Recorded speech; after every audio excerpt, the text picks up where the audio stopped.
reflect a lot of pain and grieving appearances as a result of the death of someone. That's when that person was a relative or a loved one. As for the job of the mourners, it was done by women who were not related to the deceased. Amongst the most important manifestations are the lamenting and screaming and moaning and slapping faces and smudging heads with dirt or mud and tearing off clothes and throwing oneself on the ground. That's why most of the mourners' clothes tend to be grey or blue in color as a result of dust and dirt. There are just 2 scenes of mourners from the Middle Kingdom. As for the New Kingdom, there are more than 70 scenes of mourners.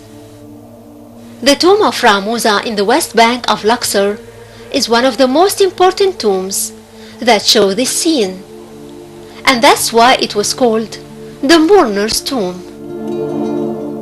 It's noticeable that the wife is shown mourning her husband, but the opposite was never pictured. Maybe the reason behind that was that in the Egyptian tradition, lamenting was restricted to women. Men didn't practice mourning. However, their grief over the loss of their spouses was enormous. It's the same thing noticed today, for the way men express their sadness is so different from women.